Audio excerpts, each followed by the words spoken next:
دیگر چنان ظاهر می شود که اخلاق سیئه ساعت فساعت می برایند.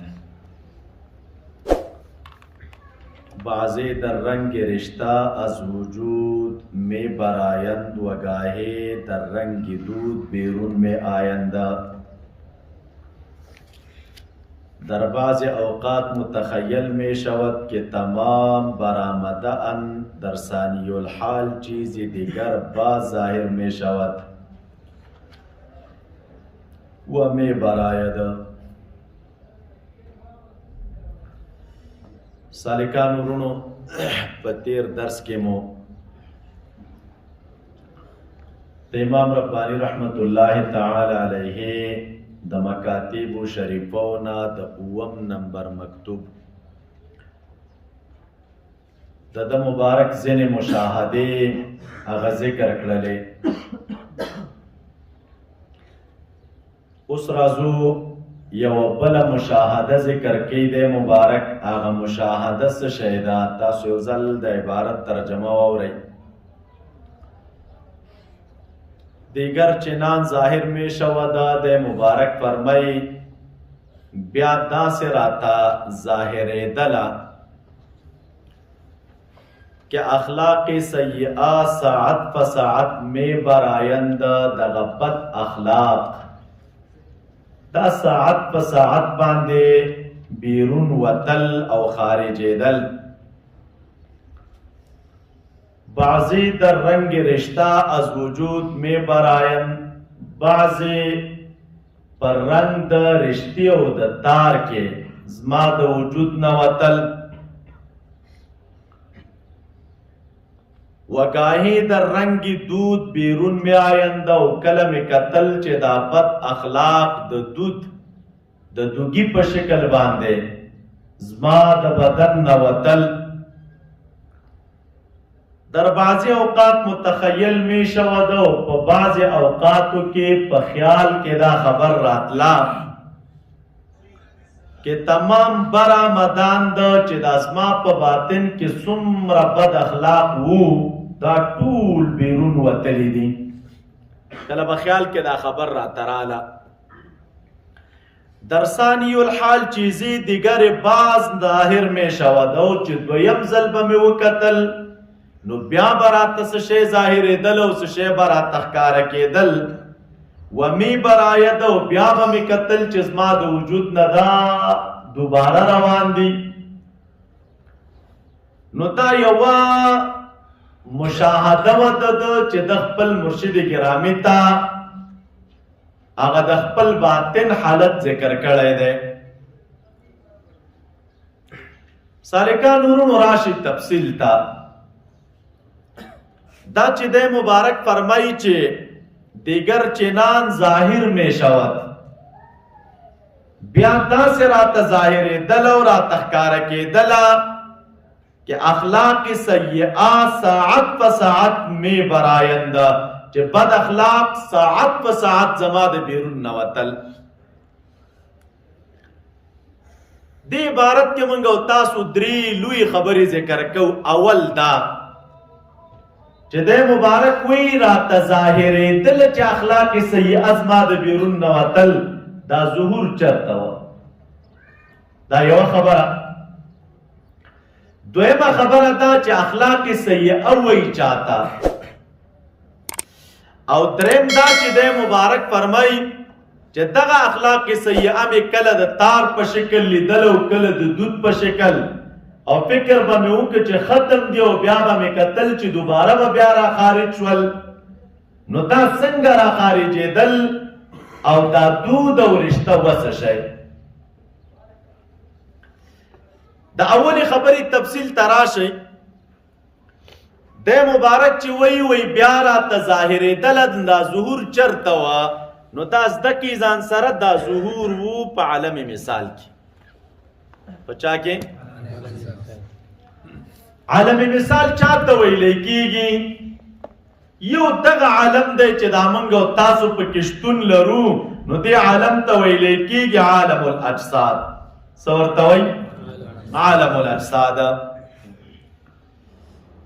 دویم یو بل عالم دی چې دغه عالم د عالم الارواح او د عالم الاجسام په منځ کې دی چې دی عالم ته څه شي وي؟ عالم المثال وي. څه شي ورته وي؟ یا تینا لږ تعبیر مونږ او تاسې کو مثالي عالم. مثالي عالم چاته ویلې کېږي او یا عالم المثال چاته ویلې کېږي؟ نو علماء کرام لیکي په دغه عالم مثال کې شیان موجود دي، خو څه شی دي وروسته درته وایم، خو د دغه مادي جسم په اندازه نه، بلکې دې کې چې دی څه نور شیان موجود دي، صورتونه موجود دي پکې، او دغه رنګې په دغه عالم کې چې دی د اشیاو دا چې څومره دي او موږ او تاسو چې دی په نظر راځي او صوفیه کرامو په خپلو کشفونو کې مشاهده کړي یا نصوصونه او احادیث مبارکونه چې ثابت دي، دغه کم عالم چې عالم الاجسام رب العالمین پیدا کړی، د دغه عالم الاجسام یا د نورو شیانو په دغه عالم کې مثالونه دي. په دې عالم کې څه شي دي؟ صورتونه. و دا ضرور نه ده چې دا کم صورت د دغه شي په عالم المثال کې دی، دا هو به دغه صورت وي چې دا کم صورت زمونږ او ستاسو دلته دی نه، ډېر تفاوت لري. هغه څوک ورباندې پوهېږي چې څوک عالم مثال مشاهده کوي. لکه مثال د هغې څنګه دی چې عالم المثال دی او په هغې کې تمثل د یو صورت راشي، تمثل د یو صورت، نو دا صورت خو شته ده، تمثل شته،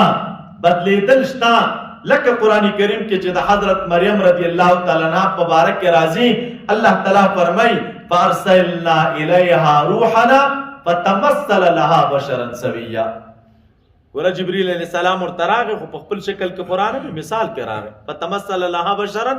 د هغې دپاره ځان د یو بشري سوي جوړ که، روغ رمټ بشر، او د یو بشر په مثل کې چې دی بی بی مریم رضی الله تعالی عنها ته راغی. اوس دغه چې جبریل علیه السلام په خپل صورت کې رانغی او په یو مثل کې راغی، نو دې شي ته مثل ویلی کېږي، او دقسې امثال په عالم المثال کې موجود دي. یا لکه د هغې دپاره د ابراهیم علیه السلام د میلمنو واقعه قرآن کریم کې چې راځي، رب العالمین فرمایي فقرب الیهم قال الا تأکلون. جبرات د ابراهیم علیه السلام په منډه منډه باندې لاړ او خپلو میلمنو ته چې دی خوسۍ حلال که او بیا ورته ورید که او بیا ورته راوړه مخې ته ورته کېښوده، نو ورته وایي چې خوراک ولې نه کوئ؟ نو قرآن شریف کې الله تعالی وایي چې کله ابراهیم علیه السلام دوی ولیدل چې د هغې لاسونه دلته رانږدې کېږي نه، نو په خپل نفس کې چې دی خوف او ډار را پیدا شو. قالوا لا تخف، هغې ورته ویل یېرېږه مه، انا ارسلنا الی قوم لوط، موږ د لوط علیه السلام قوم ته رالېږلې شوي یاست. ګوره دې ملک اصلي صورتونه یې بیل شوي دي، و د حضرت ابراهیم علیه السلام مجلس ته راغلل په بې مثل کې. یا لکه دغه رنګې چې دی قرآن کریم کې چې دا د خوبونو په واقعه کې راځي، حضرت یوسف علیه السلام چې خوب ولیده او خپل والد ګرامي ته ویلي چې انی رأیت 11 کوکبا والشمس والقمر رأیتهم لی ساجدین، ما چې د 11 ستوري ولیدل او لمر او سپوږمۍ مې ولیدل چې دغه لمر او سپوږمۍ او د 11 ستوري چې دی ما ته سجده کوونکي وه. د مبارک ورته ویل چې بس دا خبره ځان سره پټه کړه او چاته وایم. اوس یعقوب علیه السلام چې خپل بچي ته وایي چې دا خبر پټه که او چاته مه وایه او دا خوب مه بیانوه چاته، وجه څه شی وه؟ نو چونکې د ده مبارک هغه نظر خو په عالم مثال لګېده، او په عالم مثال کې چې دی د پلار مثل دا په شانته د چا د لمر، په عالم مثال کې د ترور یا د مور مثل دا په شانته د چا د سپوږمۍ، او په عالم المثال کې چې دی د ورونو مثل دا په شانته د چا د ستورو. نو دی مبارک ورته وایي چې بس دا خبره لا تقصص رؤیاک علی اخوتک، دا خوب دی چې دی خپل ورونو ته مه بیانوه.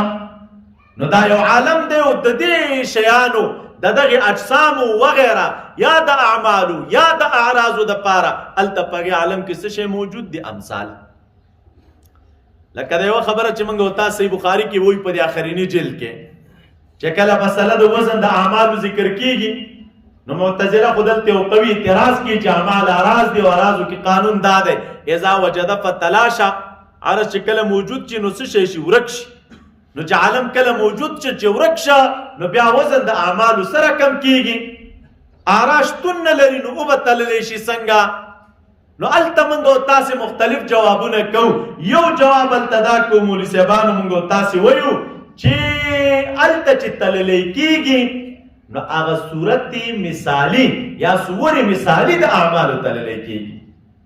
دا بنده چې کوم عمل په دې دنیا کې کړی نو دا اعمال ټیک ده چې اعراض دي، خو دې اعراضو ته الله تعالی یو مثالي صورت ورکړی او دغه مثالي صورتونه د اعمالو په عالم مثال کې موجود دي. نو تللی کېږي چې په وزن په تله د میزان کې نو څه شی صورت تللی کېږي؟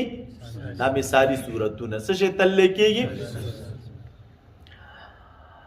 او یا لکه موږ تاسې وایو د حدیثونه مشهور حدیث ته موږ تاسو اورېدلی، حدیث مبارک کی چرازی عمر رضی اللہ تعالیٰ عنہ راوی دے بینما نحن عند رسول اللہ صلی اللہ علیہ وسلم. دسی بخاری حدیث دے کتاب الایمان. محبوب سرناس تو اطلع علینا رجل شدید بیاض ثوب. یو ناصاب پہ سڑے راغے خیستہ تک سپین ویختانیو لباسیو او تک تور ویختانیو د سفر آثار پہ نخ کار کېدل. راغ محبوب ته مخامخ کېناسته، زنګونونه د نبی علیہ السلام د زنګونو مبارک سره ولګول او بیا ترې نه پوښتنې وکړې چې مل ایمان، مل اسلام، مل احسان او اخره کې مته الساعه. او بیا چې کله دا کس لاړ عمر رضی الله تعالی عنہ نبی علیہ السلام موږ نه پوښتنه وکړه چې دا کس تاسو وپېژنده چې دا څوک و؟ وایي موږ ورته ویل چې نه، وایي دا خو جبریل علیہ السلام و دې دپاره راغلی و چې تاسو ته ستاسو د دین تعلیم درکړي. اوس ته وګوره جبریل علیہ السلام دی او راغی د محبوب مجلس ته او د یو سړي په شکل کې راغی او کېناسته. نو دغې صورت ته کوم صورت ویلی کېږي؟ صورت مثالي. او دا یو بل عالم چې دی علما کرام لیکي هغه موجود دی چې په دې کې دغه صور مثالي د دغې اشیاو چې دی پراته دي. اول اجمالا ځان سره زده کړه په دې عالم مثال کې د څه شي صورتونه دي او دې پکې څه شی. نو اولا ځان سره یاد کړئ چې په عالم مثال کې د ارواح تمثلات دي. په عالم مثال کې څه شی دي؟ د ارواح تمثلات، یعنی د انسانانو ارواح د هغې چې دی د هغې دپاره یو مناسب صورتونه اختیاروي او دغه مناسب صورتونه په دغه عالم مثال کې موجود دي. دا یو. دویم په عالم مثال کې د ملائکو تمثل دی. د ملائکو تمثل ملائک د انسانانو یا په نورو شکلونو کې چې ظاهریږي نو دا صورتونه هلته شتون لري. دریم علما کرام لیکي په عالم مثال کې د خوبونو صورتونه موجود دي. کله سړی خوب ویني نو ګوره ظاهر یو شی دی او عالم مثال کې خوب بل شی وي، نو د دې خوبونو صورتونه چې دی دا هلته موجود دي، هلته موجود دي. د همدې وجې نه وروستو مکاتبو شریفو کې به راشي امام رباني رحمت الله علیه یو خپل مرید ته او خلیفه صاحب ته لیکلي وو، ویل که خوبونو ته خو د مریدانو ته او تربیت ته خو د کش ورکړی، خلق خو مریدانوي، خو ګوره د تربیت دپاره دا ضرور ده چې د شیخ نظر به په عالم مثال لګېږي. دا علم به رب العالمین ورکړی ورته چې د هغې مطابق دی د دغې خپل سالک تربیت وکړي او د سالک روزنه وکړي. ولې ده به یو خوب لیدلی و، تاسو ته مخکې ما ویلي چې خوب خو مختلف شکلونه لري او د خوب مختلف اقسام دي. کله به داسې وشي چې د خوب سر به یو شی وي، من الله وي، د خوب منځ به بل شی وي، من الشیطان وي، حلم وي. د خوب آخري حصه به بل شی وي، هغه به د ملایکو د نور وي، هغه حدیث النفس وي. کله به د عقل غلبه وي، کله به د وهم غلبه وي، کله به د خیال غلبه وي، خو وغیره ډېر اقسام د خوبونو دپاره علما کرام ذکر کوي. او کله داسې کېږي چې دغه یو خوب په دغې مختلفو حصو باندې مشتمل وي. نو چې کله یو کامل مکمل شخص وي الله تعالی د دې لارې کمالات ورکړي او باطني مشاهده باندې دی مشرف وي، نو کله چې یو چا خوب لیدلی یو دی د خوب کې وګوري عالم مثال ته چې هلکه د دې خوب دغه حصه دا څه شی ده، دا د منځ والا حصه څه شی ده، دا د اخر والا حصه څه شی ده. دا خوب کې د عقل غلبه ده که په دې کې د وهم غلبه ده که په دې کې د خیال څه شی دي پکې، نو بس دی دا ادراک کوي او د همغې مطابق د خپل مرید او دغه رنګې چې دی د خپل مخلص تربیت او روزنه کوي. نو کله داسې وشي مولوي صاحبانو چې په عالم مثال کې د خوبونو صورتونه وي. څلورم، په عالم مثال کې کله برزخي احوال هم وي، کله ناکله صوفیه کرام ناست وي، دوی وګوري هلکه یو حالت مشاهده کوي، د قبر عذاب ګوري، د قبر نعمتونه ګوري. نو دا شیان د عالم مثال سره تعلق لري او صوفیه کرام مشاهده کوي. دا په عالم مثال کې کله مکاشفات او روحاني مشاهدې دم چې د صوفیه کرام ویني، تاسو ګوري بعض اولیاء کرام کشوفات ویني، نو دا کشفونه د دوی دا مشاهدی د دوی دا د همدغه عالم مثال مشاهدی دي او دی عالم کې چې دوی دغه شیان ویني. نو دا مختلف صورتونه او مختلف شیان موږ تاسو چې د عالم مثال کې صوفي کرام مشاهده کوي. فرق د دنیا سره دا دی، دنیا مادي عالم دی، دنیا څه شی دی، او عالم مثال چې دی دا غیر مادي عالم دی. دویم دنیا چې دی د دنیا دروند جسم دی او عالم مثال لطیف صورت لري. دنیا کې د حواس او ادراک دی او په عالم مثال کې د روحاني ادراک ظهور دی. هلته دا د سترګو لیدل نه دي. دنیا کې زمان او مکان قوي وي او دارنګه چې دی هلته زمان او مکان څه شی دی لطیفه. نو دا عالم مثال دی چې په دغه عالم مثال باندې د صوفي کرامو نظر لګیږي. تاسو په دې باندې ورسېدلئ، اوس راشي تاسو په دې باندې پوهیږئ. د مبارک وی دیگر چنان ظاهر میں شود. ګوره بیا داسې راته ظاهریږي او څرګندېږي چې اخلاق سیئه ساعتا فساعت میں براینده. زه د خپل باطن ته ګورم چې زما د باطن نه دا بد اخلاق ساعت په ساعت را بیرونیږي او دغه اخلاق زه کله د دود په شکل کې وینم او دغه اخلاق سیئه کله د تار په شکل کې وینم. نو دا د اخلاق سیئه او د پاره صورت مثالی دی په عالم مثال کې. بد اخلاق د دود په شکل کې لیدل کله داسې وشي دا صوفي کرام کله خوبونه وي، ګرچې دغه اړخ نه وي خو کله خوبونه ویني کله کې یو سړی مې لیده او سګرټ یې بادول، غټ سړی ولیده مې او سګرټ یې بادول، سګرټ یې څکل، د خولې نه دوږي بادېدل. داسې خوبونه کله صوفي کرام ویني. نو نور اړخونه هم شته او تعبیرونه هم شته، خو د هغې دپاره یو تعبیر دغه لیکي علما کرام چې ګوره سګرټ او دودونه بادول د خولې نه دا بد اخلاق دي. کله سړی بد اخلاقي تاسو ګورئ، بد اخلاقه سړی چې تاسو وینئ نو اکثره په دغه صورت کې لیدلی کېږي او دا حالتونه چې د انسان پکې مشاهده کوي. او کله بد اخلاق مې وی لیدل د رښتې دی او تار په شکل کې چې دا زما د وجود نه بیرون کېږي. دویمه خبره دا ده چې بد اخلاق دي څه شی، دا مهم ټکی دی او ځان سره زده کوي. د اخلاقو په باب خو تاسو ته ما ویلي وه چې مطلق خلق چاته ویلی کېږي. نو دا یو باطنی او غریض صفت دی د انسان په باطن کې کلک چې د دغه صفت په وجه باندې د دغه افعال صادریږي په سهولت سره. کله یو سړی یو کار وکړي خو دغه کار د دغه اخلاق نه وي، بس هسې ورغی دی یو کار ترې نه وشي. کله دغه صفت د ده په باطن کې کلک ځای ونیسي، کلک ځای، نو چې کلک ځای ونیوه که چېرته دغې باطن کې د ده د ښه صفت کلک ځای نیولی وه نو نیک افعال به ترېنه صادرېږي په سهولت سره. او که چېرته بد صفت د ده په زړه کې او په باطن کې ځای نیولی وه نو د ده نه به بد افعال صادرېږي په چا سره په سهولت سره. نو بد اخلاق چې د چا د باطن نه د چا ظاهر نه صادرېږي نو د هغوی په باطن کې یو بد صفت موجود وي او بده غریزه موجوده وي. دا بد افعال دې ځکه په سهولت سره صادرېږي. او که نیکه غریزه دی او چا په باطن کې موجوده وه نو دغه نه بیا دا نیک اعمال ځکه په سهولت سره صادرېږي او دته په دغې اعمالو کې څه شی نه مولوي صاحبانو مشکله. اوس دا بد اخلاق دي څه شی په غټه کچه باندې دا ځان سره زده کړي مولوي صاحبانو. بد اخلاق بنیاد د دې مولوي صاحبانو کبر دی، بنیاد د دې څه شی دی او د کبر دپاره بیا بنیاد هغه حب د دنیا دی. حب د دنیا دا چې د چا په باطن کې و کبر سره د خپلو متعلقاتو، حب د دنیا سره د خپلو متعلقاتو، دې ټولو شیانو ته څه شی ویلی کېږي اخلاق سیئه. دا بد اخلاق دي. تاسو فکر وکئ زموږ او ستاسو په ذهن کې خو بد اخلاق دې ته ویل کېږي یو سړی به ژبه تیزوي که یا کله داسې وشي چې یو سړی داسې وي چې هغه ښې نرمې خبرې نه کوي لکه پلانی سړی بد اخلاقه دی. خو بد اخلاقي تنها نرمو خبرو یا تیزو خبرو ته نه ویلی کېږي. بد اخلاقی دا دا چې د چا په باطن کې محبت د دنیا را پیدا شه او د ده دا باطن د دنیا سره چې دی منسلک شه او د دنیا سره په باطن کې تعلقه ټینګه شوله، بس دغه بد اخلاق دی. لکه قرآن کریم کې چې رب العالمین فرمایي زین للناس حب الشهوات من البنین والقناطیر المقنطره من الذهب والفضه والانعام والحرث. دا مولوي صاحبانو دا محبت د شهواتو که چېرته په دې کې یو دیني غرض مقصود خو بیله ده، خو که دیني غرض پکې مقصود نه وه نو دا ټول شهوات دي او په شهواتو کې داخل دي. هغه شهوات چې د هغې تعلق د عام بدن سره دی نو دا دې ته بد اخلاق وایي. هغه تعلق چې هغه بد اخلاق چې د هغې تعلق د عورت سره دی نو دې ته بد اخلاق ویل کېږي او شهوات دي. او هغه څه چې تعلق د کبر سره دی دا بد اخلاق دي. دا ټولو شیانو ته چې دې څه شی ویل کېږي بد اخلاق. او د دې بدو اخلاقو په ضمن کې ریا ده،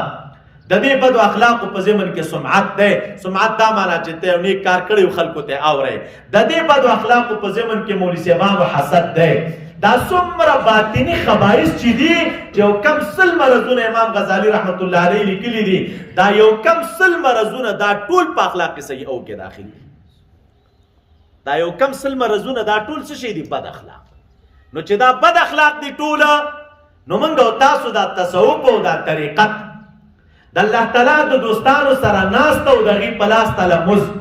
او دا وی په مجلس کې چې د طلب د فیض او برکت د څه شي د پاره کو، نو د دې د پاره کو چې دغه اخلاق سیئ او ازاله ما استاد باطن نه وشي. د اخلاق سیئ او څه شي وشي؟ ازاله ما استاد ریا لري شي، سمعت لري شي، حسد لري شي، خودپسندی لري شي، عجب لري شي، مولوی صاحبانو کبر لري شي، محبت د شهوات او بے ځای دا لري شي. همدارنګه محبت د چا؟ د اولاد د شریعت د چوکاټ نه بیرون دا لري شي. محبت د ښځو سره د شریعت د چوکاټ نه بیرون دا لري شي. محبت د دنیا سره د شریعت د چوکاټ نه بیرون دا لري شي. دا څومره شیان چې د ستا په باطن کې دي، نو دا چې ستا د باطن نه ځایله کېږي او لرې کېږي، دقې ته ویلی کېږي اخلاق سیئه. او دا په دې لاره کې شته.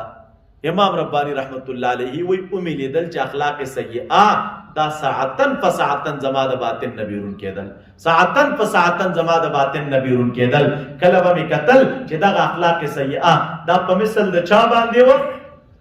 د تارونو. او کله به مې لیدل په مثل د چا باندې و؟ د دود باندې. دا کله سالکان خوبونه ویني. کله یو سړی وی لکه خوب مې لیده وی د خولې نه مې همداسې وینې او زه روانې وې. کله وی خوب مې لیده او د وجود نه مې ګندګیانې روانې وې، همداسې بهېدلې رانه. داسې یو حالت کله سړی په مراقبه کې او مشاهده کې دا حالت ویني، بل باطن ته متوجه شي، ګوري د باطن نه مې همداسې ګندګۍ روانې دي، باطن نه مې بد بویونه روان وو او دغه رنګې ګندګي رانه روانه وه. وغیره چې دا څومره زمونږ او ستاسو دا دغې شیانو نه کرکه او نفرت کوو، دغه شیان مې خوب کې لیدل او د باطن نه مې روان وو. کله داسې وشي چې مشایخ کرام دغسې یو حالت مشاهده کوي، یا په ویښه یا په خوبونو کې چې یو مرید ته یا سالک ته متوجه وي او د توجه په دوران کې د په باطن کې دغسې حالات ګوري چې د باطن نه دا بلاګانې دي همدغسې پسې وځي، دا ګندونه دي او د د بیرون وجود نه همدغسې بیرون کېږي او د د وجود نه وځي. نو دا هغه بد اخلاق دي چې د انسان د باطن نه د دې ازاله راځي او د دغې بدو اخلاقو په ځای باندې بیا الله تعالی د په باطن کې نیک اخلاق را پیدا کوي. الله تعالی دې موږ او تاسو د خپلو محبوبانو او بندګانو په خاطر باندې نصیب کړي او الله تعالی دې موږ او تاسو د باطن نه چې دی د امراض زایله کړي، دا د نیکانو په تصرف او د هغې په توجه او د هغې په مجلس باندې چې دی ترمنځ راځي ورپسې. نو دا یوه خبره شوله. دویم ته راشئ او بیا داسې نه وه کله سالک ته وایي نو دی مبارک خپل حالت بیانوي. دومره دا خو ابتدایي حالتونه دي چې مکاتب شریفې خپل مرشد مبارک ته لیږلي او د خپل باطن حال ورته بیانوي. نو دلته وایي کله به مې داسې حالت ولیده چې ما ویل دغه دی ټول مې د وجود نه ووتل، بیا به مې کتل بیا به را پیدا شو، بیا به راوتل د وجود نه مې. نو په دې کې درس مو تا ته د دې خبرې دی او تعلیم د دې دی چې سالک غره کېږي به نه. کله داسې یو حالت سالک مشاهده کړي باطن کې او دې فکر کړي دغه زما د باطن نه رضایل ووتل، دا رضایل پاتې ته ګور وروسته بیا را پیدا کېږي، وروسته بیا را پیدا کېږي، وروسته بیا را پیدا کېږي. نو تا ته په دې لاره کې څه شی پکار د مجاهده. والذین جاهدوا فینا لنهدینهم، دا مهم ټکی دی. ورپسې راځي اوس بیا مبارک فرمای ثانیاً معروض میں گردانند. دا ثانیاً په نسبت د هغې مخکنو خبرو دی چې په دې مکتوب شریف کې تېرې شولې. اول خبرې هغه وې چې ځینې مشاهدې پکې د مبارک پر مرشد ګرامی ته لیکلې وې. اوس ورته وایي ثانیاً معروض میں گردانند. دویمه دا چې ستاسو دربار ته دا خبره عرض کول کېږي. څه د ادب نه ډک انسان دی، داسې نه وایي چې دا خبره زه ستاسو دربار ته عرض کومه، بلکې دا وایي خپل مرشد ګرامی ته چې دا خبره ستاسو دربار ته عرض کېږي. هغه دا ده که توجه از برای دفع بعض امراض و شدائد آیا مشروط به آن است که اول مرضی حق سبحانه دانسته شود. دې مبارک فرمایي دویمه دا خبره تاسو ته عرض کېږي چې توجه د پاره د دفع د امراضو او د شدایدو د پاره د چا د دفع د امراضو او د یعنی چې سالک کله په امراضو کې مبتلا وي او کله د پچا کې گیر وي په شدایدو کې سختیو کې مبتلا وي نو دا توجه چې مشایخ کرام کې نو دا تنها د دې د پاره نه چې مرید ته لګیا دی د پاره توجه کوم تاسو ته کې توجه تعریف ما کړو دا باطینی وسله د چې رب العالمین او کرام ته ورکړي چې څنګه په دې باندې د سالک باطینی ترقیات کیږي هم د قصیده دي توجه په توسط باندې زاله د امراض هم راځي کاغه ظاهری امراض دي او که باطینی امراض دي کله یو څوک په شدایدو کې ګیر یو په سختیو کې او دلته سالک لګیا دی نو د توجه کوي په دغه خاطر چې د اسما د باطن نس شي لا چې دا شداید راځي چې په کوم سختیو کې مبتلا یم د سختیو نه اوزما او راحت تراشم هم تاسو چې ګیر یو په کې خواري خوسلم لروي او التم قرار خیر بیا شکایتونه کو پریادونه کو دې سختي کې ګیرې مو پدې کې ګیرې مو پدې کې ګیرې مو پدې کې ګیرې نو د الله تعالی امتحان خو بیل شی دی چې پکې مبتلا وي او رفع درجات دغه په توسط راځي او مشایخ ته الله تعالی دا کمال ورکړي دغه شدایت چې د صوفي کرام نن سبا سره مخ دي کداغه باطنی وسلی دوی نه لرودل په الله یقینو کې چې خلکو بخام خوړې دی وای خو د دې ټول شدایتو باوجود چې دوی مخ دي ور سره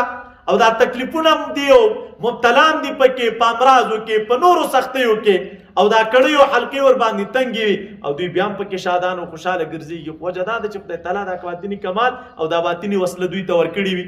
د دې په توسط دا شدایت دوی چې د لری کوي او امراض لري کوي نو اوس د مبارک د خپل مرشد ګرامی نه پوښتنه کوي هغه دا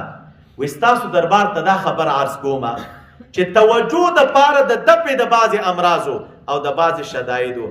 آیا مشروط به آن است که اول مرضی حق سبحانه دانسته شوله دا په دې باندې مشروطه ده چې سالک د الهام او د کشف د لارې اول د الله تعالی رضا معلومه شي او که در آن توجه هست یعنی چې په دغه توجه کې رضا د رب العالمین شته دی او کنه او یا مشروط نیست او یا دغه خبره ورته شرط سمانه یعنی دا د ازالی د شدایدو د پاره او د امراضو د پاره چې صوفي کرام کومه توجه کوي نو د خپل مرشد ګرامی نه دا پوښتنه کوي وای آیا دغه ازاله د ازالی دغه شدایدو د پاره توجه دا پدی مشروطه ده چې سالک ته به د الهام د لارې دا کش دا خبر را سرګند شي چې پدی کې مرضی د رب العالمین شته او کنه مطلقاً کې او سالک په شدایدو کې مبتلا شه نو دې کولی شي چې توجه وکړي یعنی علم شرط دی د دې لپاره کنه دی شرط چې زه دا معلومه کم چې په دې توجه کې مرضی د رب العالمین شته او کنه نو که مرضی وی چې توجه وکم او که مرضی نه وی چې توجه دې ته قابل تسلیمي وایي کامل تسلیمي د رب العالمین د لوري دا چې کله به سختی در باندې راغله لکه وروستو 15 نمبر مکتوب کې راځي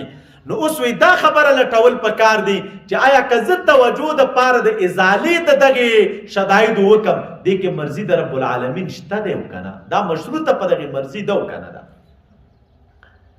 دا ورستو چې راځي ترمذی کې یو حدیث دی چې زما په بندگانو کې ځینې بندگان دي چې لا يرفو استربون طلب د دمونو نه کوي او دغه رنګ داغونه نه لګي وغیرہ وعلى ربهم يتوکلون نو هغه دغه خلک دي چې د الله تعالی د لوري په شدت کې مبتلا وي او په امتحان کې مبتلا پروايم په دینه چې په څه کې مبتلا وي رستو براشي د دې رنگ نه دقه لذت حاصلې چې څنګه لذت د چانه حاصلې د نعمت نه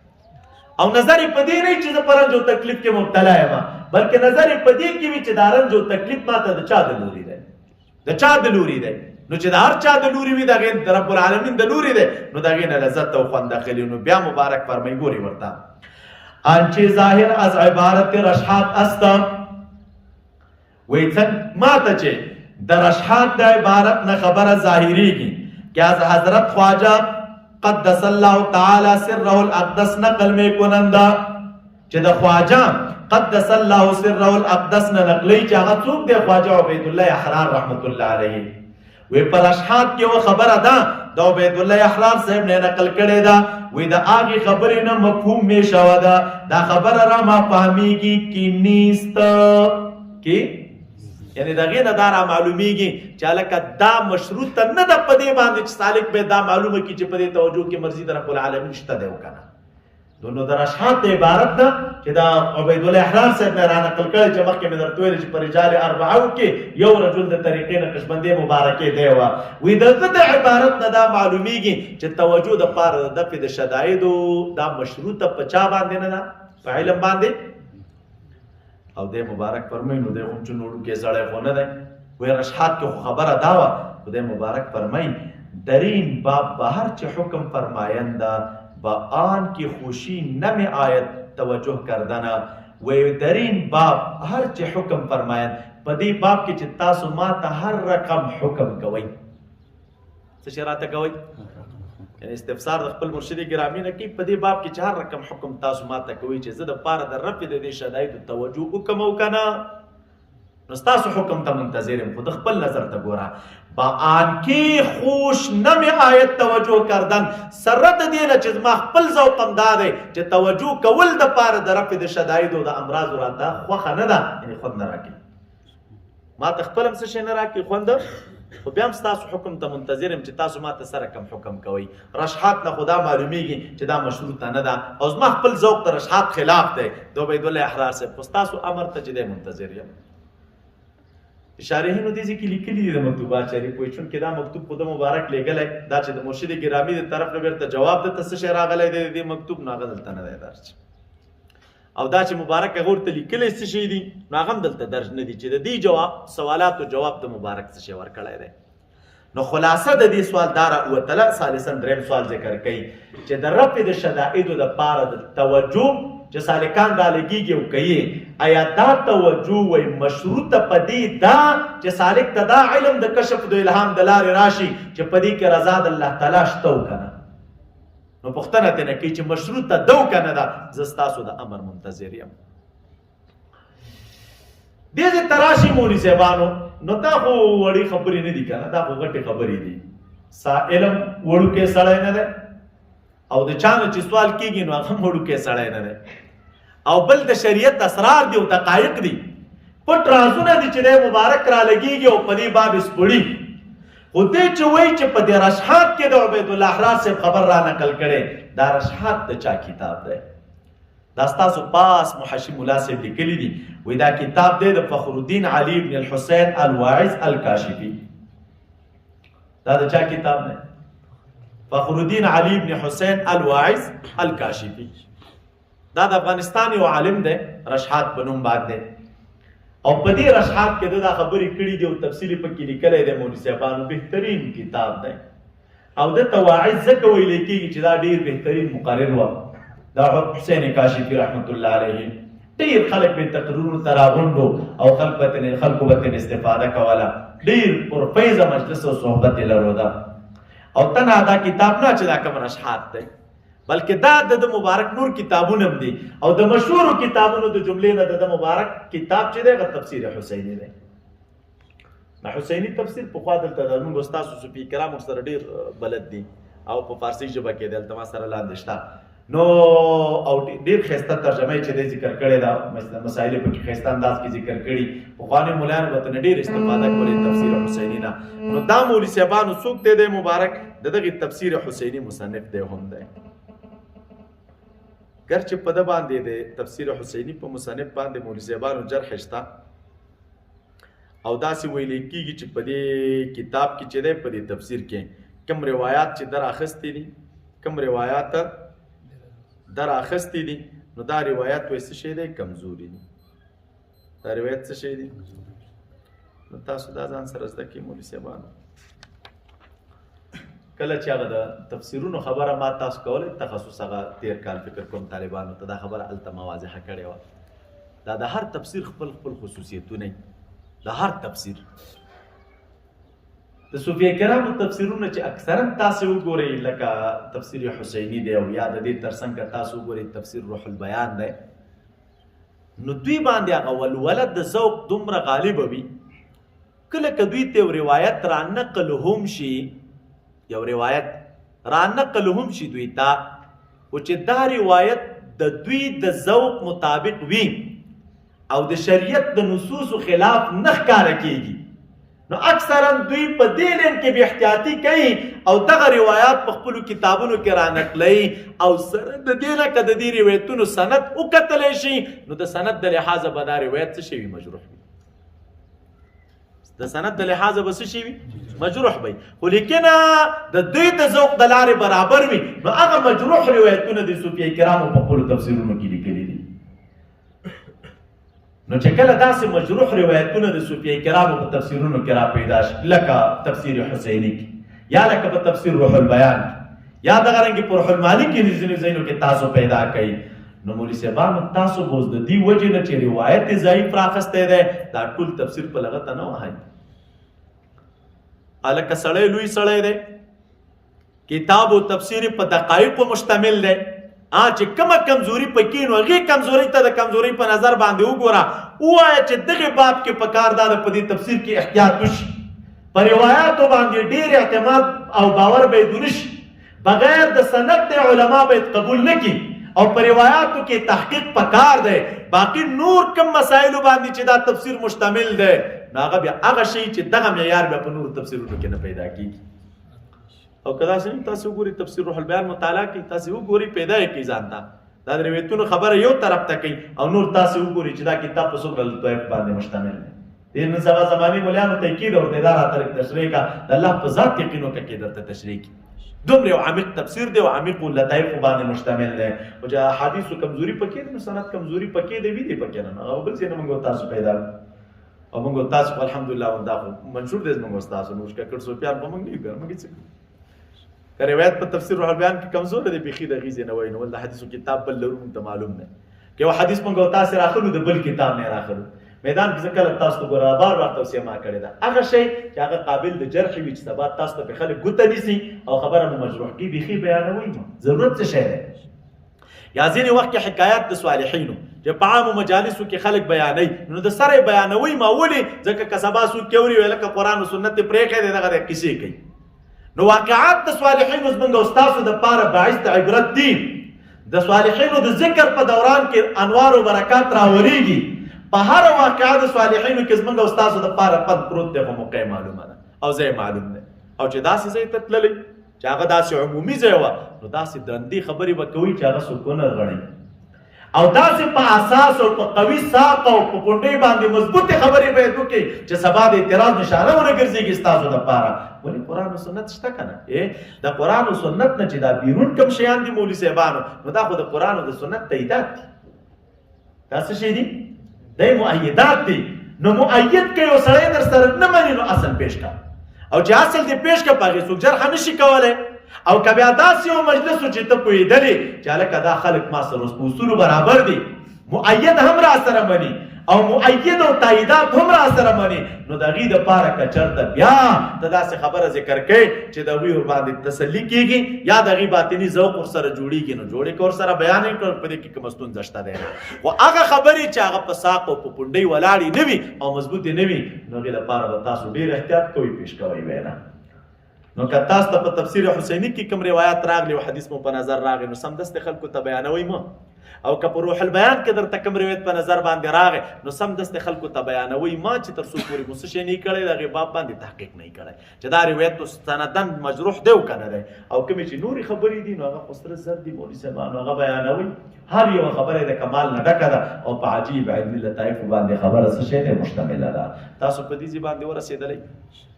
نو د مبارک دا پوښتنه د چا نه کوي د مرشد ګرامی نه کوي دا خو منهج دی د امام رباني رحمت الله علیه بیا چې د مبارک څه شی ورته لیکلي دي نو په دا اشارات په وروستو راشي په نورو مکاتبو کې د مبارک د خپلو توضیحاتو مطابق خو دا چې دته مرشد ګرامی څه شی جواب ورکړی دی نه به اوس والله اعلم او بیا عبید الله احرار رحمت الله علیه تاسو ته بل علما ویلي او که تاسو د حالات سرچ کړئ په کتبو د طبقات المصنفین کې بلونو ټول څنګه طبقات د فقهاو دي نو دغه رنګې طبقات د محدثینو دي همدغه رنګې مولوي صاحبانو طبقات د چا هم شته د صوفیه کرامو هم شته نو بیا چې طبقات د صوفیه کرامو وګورئ د دوی د حالاتو پسې چې عبید الله احرار رحمت الله علیه څوک وه یو مالدار انسان و رب العالمین ورته دنیا او دولت ورکړی او بیا یې چې دی د طریقت خدمت هم کو په دغې لاره کې او د خلکو روزنه او تربیت به یې کو دا نه چې تنها حامل د دغې لارې بلکې د دې لارو د چا د جملې نه وه د اهل د جملې نه وه اللهم صل على محمد وعلى ال محمد. اللهم وفقنا لما تحب وترضى من القول والفعل والعمل والنية. د داسې نورو ښکلو ویډیوګانو لپاره زموږ د الجامعه دارالاحناف کابل یوټیوب چینل سبسکرایب کړئ.